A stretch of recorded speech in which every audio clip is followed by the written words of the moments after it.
Welcome back to Northwest Elite Spirit, the channel you come to train your mind, body, and spirit.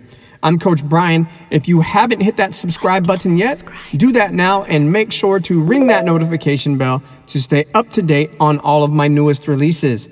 This is the Water Book from Go Rin No Sho, a book of 5 rings written by Miyamoto Musashi. The Water Book.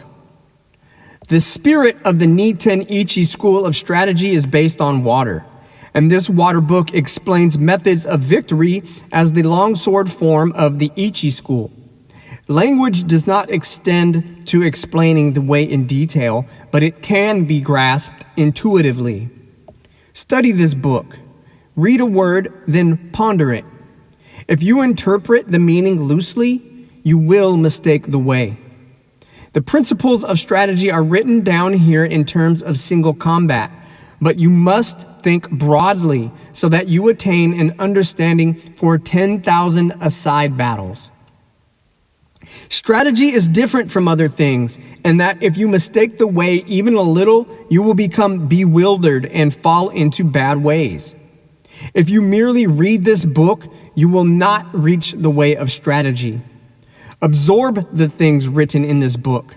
Do not just read, memorize, or imitate, but so that you realize the principle from within your own heart. Study hard to absorb these things into your body.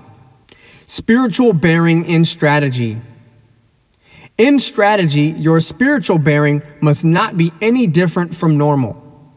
Both in fighting and in everyday life, you should be determined, though calm. Meet the situation without tenseness, yet not recklessly. Your spirit settled, yet unbiased. Even when your spirit is calm, do not let your body relax. And when your body is relaxed, do not let your spirit slacken. Do not let your spirit be influenced by your body, or your body influenced by your spirit.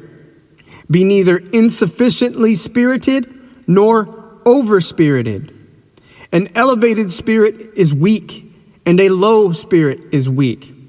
Do not let the enemy see your spirit. Small people must be completely familiar with the spirit of large people, and large people must be familiar with the spirit of small people. Whatever your size, do not be misled by the reactions of your own body. With your spirit open and unrestricted, look at things from a high point of view. You must cultivate your wisdom and spirit. Polish your wisdom. Learn public justice. Distinguish between good and evil. Study the ways of different arts one by one. When you cannot be deceived by men, you will have realized the wisdom of strategy. The wisdom of strategy is different from other things. On the battlefield, even when you are hard pressed, you should ceaselessly research the principles of strategy so that you can develop a steady spirit. Stance in strategy. Adopt a stance with the head erect, neither hanging down, nor looking up, nor twisted. Your forehead and the space between your eyes should not be wrinkled. Do not roll your eyes, nor allow them to blink, but slightly narrow them. With your features composed, keep the line of your nose straight with a feeling of slightly flaring your nostrils. Hold the line of the rear of the neck straight. Instill vigor into your hairline, and in the same way from the shoulders down through your entire body. Lower both shoulders, and without the buttocks jutting out, put strength into your legs from the knees to the tops of your toes. Brace your abdomen so that you do not bend at the hips. Wedge your companion sword in your belt against your abdomen so that your belt is not slack. This is called wedging in. In all forms of strategy, it is necessary to maintain the combat stance in everyday life and to make your everyday stance your combat stance. You must research this well. The gaze in strategy. The gaze should be large and broad. This is the twofold gaze, perception and sight. Perception is strong and sight weak. In strategy, it is important to see distant things as if they were close, and to take a distanced view of close things. It is important in strategy to know the enemy's sword and not be distracted by insignificant movements of his sword. You must study this. The gaze is the same for single combat and for large-scale combat. It is necessary in strategy to be able to look to both sides without moving the eyeballs. You cannot master this ability quickly. Learn what is written here. Use this gaze in everyday life and do not vary it whatever happens. Holding the long sword. Grip the long sword with a rather floating feel in your thumb and forefinger. With the middle finger neither tight nor slack, and with the last two fingers tight. It is bad to have play in your hands. When you take up a sword, you must feel intent on cutting the enemy. As you cut an enemy, you must not change your grip, and your hands must not cower. When you dash the enemy's sword aside or ward it off or force it down, you must slightly change the feeling in your thumb and forefinger. Above all, you must be intent on cutting the enemy in the way you grip the sword. The grip for combat and for sword testing is the same. There is no such thing as a man-cutting grip. Generally, I dislike fixedness in both long swords and hands. Fixedness means a dead hand. Pliability is a living hand. You must bear this in mind. Footwork. With the tips of your toes somewhat floating, tread firmly with your heels. Whether you move fast or slow, with large or small steps, your feet must always move as in normal walking. I dislike the three walking methods known as jumping foot, floating foot, and fixed steps. So-called yin-yang foot is important to the way. Yin-yang foot means not moving only one foot. It means moving your feet left, right, and right, left when cutting, withdrawing, or warding off a cut. You should not move one foot preferentially. The 5 attitudes. The 5 attitudes are upper, middle, lower, right side, and left side. These are the 5. Although attitude has these 5 dimensions, the one purpose of them all is to cut the enemy. There are none but these 5 attitudes. Whatever attitude you are in, do not be conscious of making the attitude. Think only of cutting. Your attitude should be large or small according to the situation. Upper, lower, and middle attitudes are decisive. Left side and right side attitudes are fluid. Left and right attitudes should be used if there is an obstruction overhead or to one side. The decision to use left or right depends on the place. The essence of the way is this. To understand attitude, you must thoroughly understand the middle attitude. The middle attitude is the heart of attitudes. If we look at strategy on a broad scale, the middle attitude is the seat of the commander, with the other 4 attitudes following the commander. You must appreciate this. The way of the longsword. Knowing the way of the longsword means we can wield with 2 fingers the sword that we usually carry. If we know the path of the sword well, we can wield it easily. If you try to wield the longsword quickly, you will mistake the way. To wield the longsword well, you must wield it calmly. If you try to wield it quickly, like a folding fan or a short sword, you will err by using short sword chopping. You cannot cut a man with a long sword using this method. When you have cut downwards with the long sword, lift it straight upwards. When you cut sideways, return the sword along a sideways path. Return the sword in a reasonable way, always stretching the elbows broadly. Wield the sword strongly. This is the way of the long sword. If you learn to use the 5 approaches of my strategy, you will be able to wield a sword well. You must train constantly. The 5 approaches. The first approach is the middle attitude. Confront the enemy with the point of your sword against his face. When he attacks, dash his sword to the right and ride it. Or, when the enemy attacks, deflect the point of his sword by hitting downwards. Keep your long sword where it is, and as the enemy renews the attack, cut his arms from below. This is the first method. The 5 approaches are this kind of thing. You must train repeatedly using a long sword in order to learn them. When you master my way of the long sword, you will be able to control any attack the enemy makes. I assure you, there are no attitudes other than the 5 attitudes of the long sword of Nito. In the second approach with the long sword, from the upper attitude, cut the enemy just as he attacks.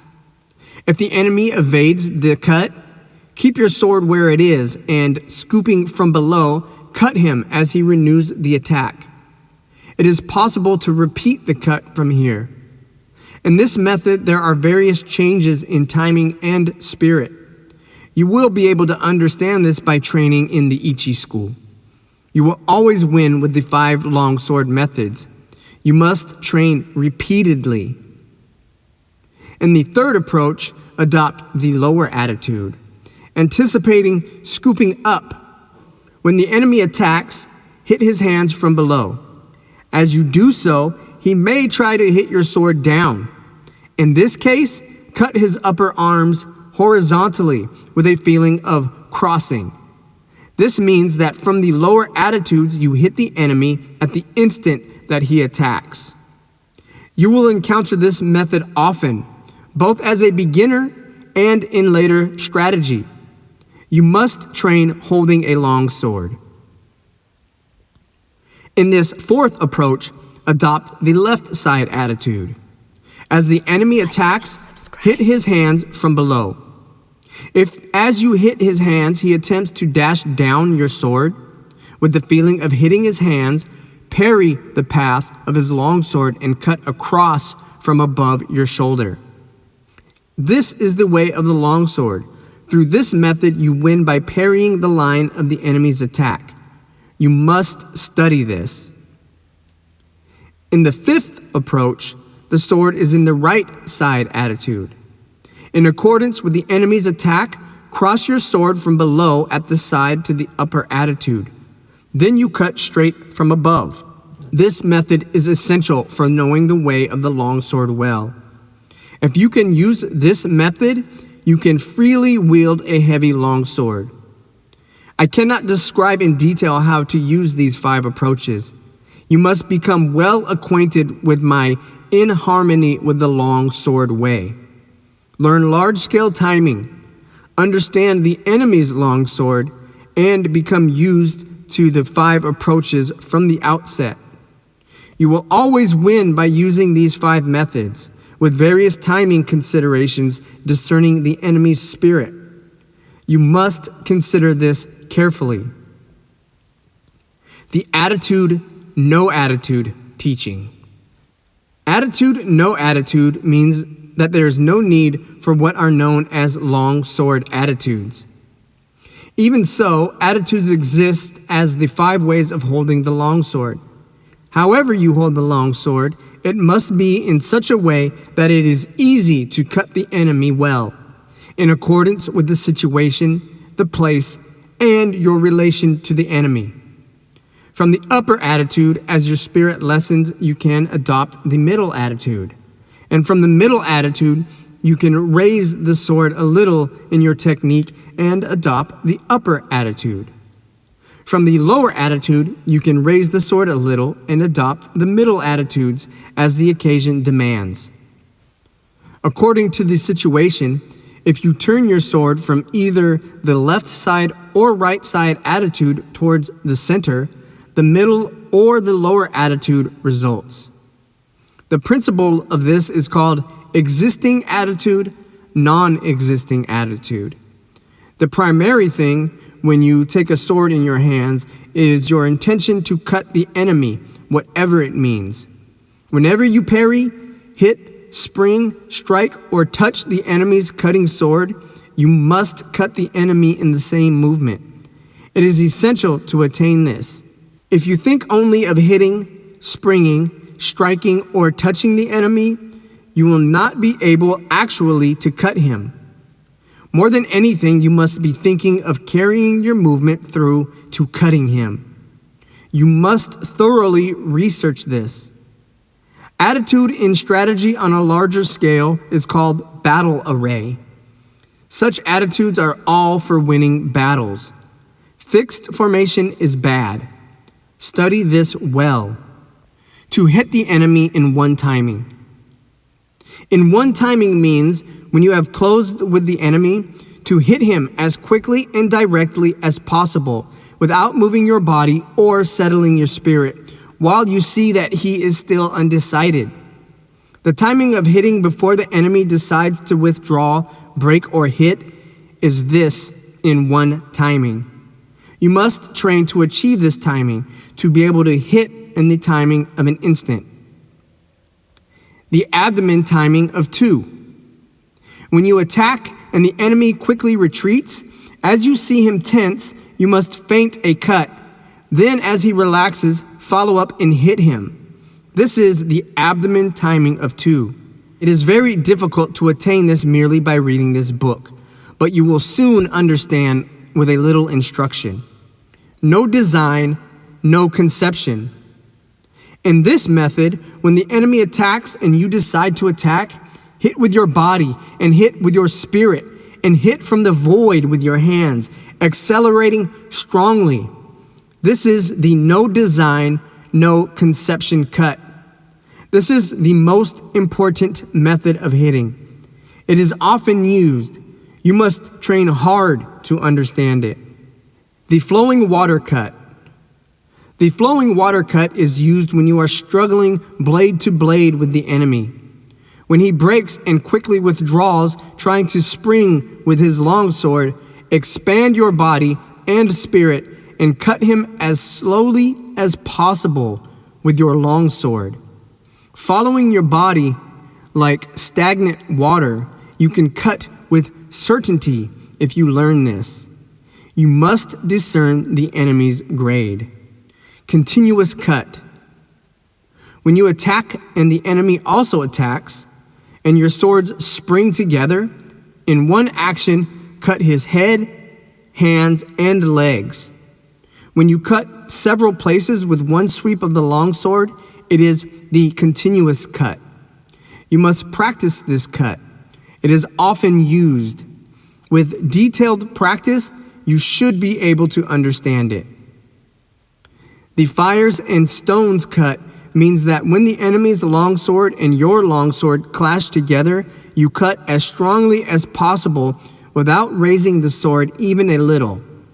This means cutting quickly with the hands, body, and legs, all three cutting strongly. If you train well enough, you will be able to strike strongly. The red leaves cut. The red leaves cut means knocking down the enemy's sword. The spirit should be getting control of his sword. When the enemy is in a long sword attitude in front of you and intent on cutting, hitting, and parrying, you strongly hit the enemy's sword with the fire and stones cut. Perhaps in the design of no design, no conception cut. If you then beat down the point of his sword with a sticky feeling, he will necessarily drop the sword. If you practice this cut, it becomes easy to make the enemy drop his sword. You must train repetitively. The body in place of the long sword. Also, the long sword in place of the body. Usually we move the body and sword at the same time to cut the enemy. However, according to the enemy's cutting method, you can dash against him with your body first, and afterwards cut with the sword. If his body is immovable, you can cut first with the long sword, but generally you hit first with the body and then cut with the long sword. You must research this well and practice hitting. Cut and slash. To cut and slash are two different things. Cutting, whatever form of cutting it is decisive, with a resolute spirit. Slashing is nothing more than touching the enemy. Even if you slash strongly, and even if the enemy dies instantly, it is slashing. When you cut, your spirit is resolved. You must appreciate this. If you first slash the enemy's hands or legs, you must then cut strongly. Slashing is in the spirit the same as touching. When you realize this, they become indistinguishable. Learn this well. Chinese monkey's body. The Chinese monkey's body is the spirit of not stretching out your arms. The spirit is to get in quickly, without in the least extending your arms before the enemy cuts. If you are intent upon not stretching out your arms, you are effectively far away. The spirit is to go in with your whole body. When you come to within arm's reach, it becomes easy to move your body in. You must research this well. Glue and lacquer emulsion body. The spirit of the glue and lacquer emulsion body is to stick to the enemy and not separate from him. When you approach the enemy, stick firmly with your head, body, and legs. People tend to advance their head and legs quickly, but their body lags behind. You should stick firmly so that there is not the slightest gap between the enemy's body and your body. You must consider this carefully. To strive for height. By to strive for height is meant when you close with the enemy, to strive with him for superior height without cringing. Stretch your legs, stretch your hips, and stretch your neck face to face with him. When you think you have won and you are higher, thrust in strongly. You must learn this. To apply stickiness. When the enemy attacks and you also attack with the longsword, you should go in with a sticky feeling and fix your longsword against the enemies as you receive his cut. The spirit of stickiness is not hitting very strongly, but hitting so that the longswords do not separate easily. It is best to approach as calmly as possible when hitting the enemy's longsword with stickiness. The difference between stickiness and entanglement is that stickiness is firm and entanglement is weak. You must appreciate this. The body strike. The body strike means to approach the enemy through a gap in his guard. The spirit is to strike him with your body. Turn your face a little aside and strike the enemy's breast with your left shoulder thrust out. Approach with a spirit of bouncing the enemy away, striking as strongly as possible in time with your breathing. If you achieve this method of closing with the enemy, you will be able to knock him 10 or 20 feet away. It is possible to strike the enemy until he is dead. Train well. 3 ways to parry his attack. There are 3 methods to parry a cut. First, by dashing the enemy's longsword to your right, as if thrusting at his eyes when he makes an attack. Or to parry by thrusting the enemy's longsword towards his right eye with the feeling of snipping his neck. Or when you have a short longsword, without worrying about parrying the enemy's longsword, to close with him quickly, thrusting at his face with your left hand. These are the 3 ways of parrying. You must bear in mind that you can always clench your left hand and thrust at the enemy's face with your fist. For this, it is necessary to train well. To stab at the face.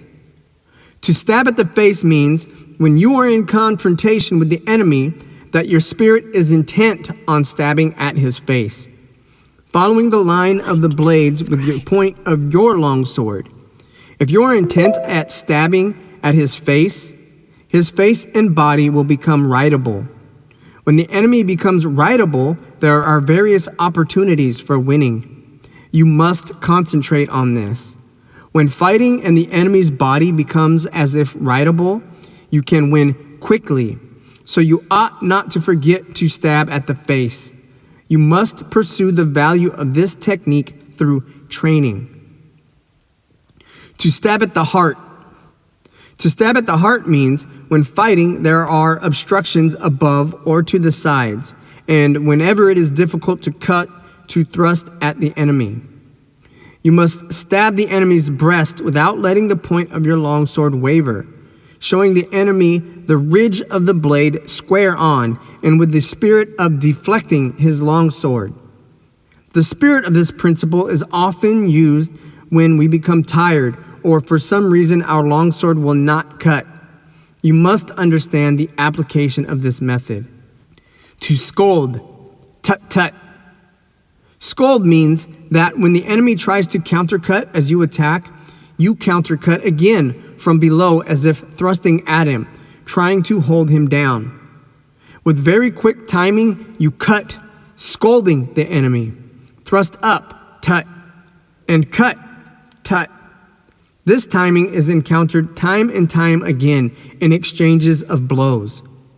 The way to scold, tut tut, is to time the cut simultaneously with raising your long sword as if to thrust the enemy.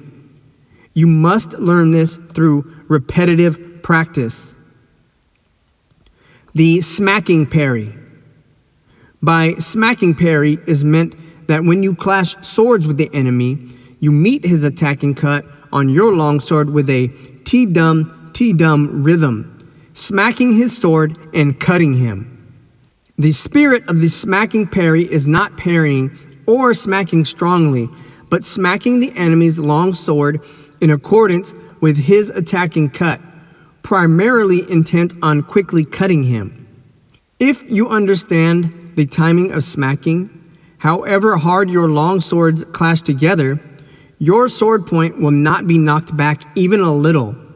You must research sufficiently to realize this. There are many enemies. There are many enemies applies when you are fighting one against many.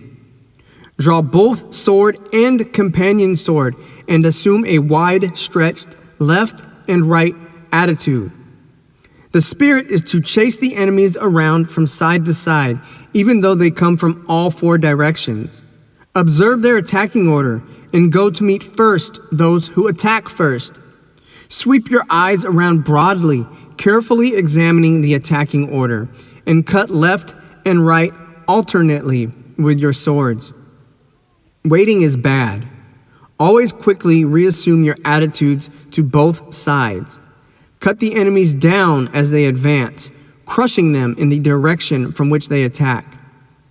Whatever you do, you must drive the enemy together as if tying a line of fishes, and when they are seen to be piled up, cut them down strongly without giving them room to move. The advantage when coming to blows. You can know how to win through strategy with the long sword, but it cannot be clearly explained in writing. You must practice diligently in order to understand how to win. Oral tradition, the true way of strategy, is revealed in the long sword. One cut. You can win with certainty with the spirit of one cut. It is difficult to attain this if you do not learn strategy well. If you train well in this strategy will come from your heart, and you will be able to win at will. You must train diligently. Direct communication. The spirit of direct communication is how the true way of the Niten Ichi school is received and handed down. Oral tradition, teach your body strategy. Recorded in the above book is an outline of Ichi school sword fighting. To learn how to win with the long sword in strategy, first learn the 5 approaches and the 5 attitudes, and absorb the way of the long sword naturally in your body. You must understand spirit and timing, handle the long sword naturally, and move body and legs in harmony with your spirit. Whether beating 1 man or 2, you will then know values in strategy. Study the contents of this book, taking 1 item at a time, and through fighting with enemies, you will gradually come to know the principle of the way. Deliberately, with a patient spirit, absorb the virtue of all this. Deliberately, with a patient spirit, absorb the virtue of all this. From time to time, raising your hand in combat. Maintain this spirit whenever you cross swords with an enemy. Step by step, walk the 1,000-mile road. Study strategy over the years and achieve the spirit of the warrior. Today is victory over yourself of yesterday. Tomorrow is your victory over lesser men. Next, in order to beat more skillful men, train according to this book, not allowing your heart to be swayed along a side track. Even if you kill an enemy, if it is not based on what you have learned, it is not the true way. If you attain this way of victory, then you will be able to beat several tens of men.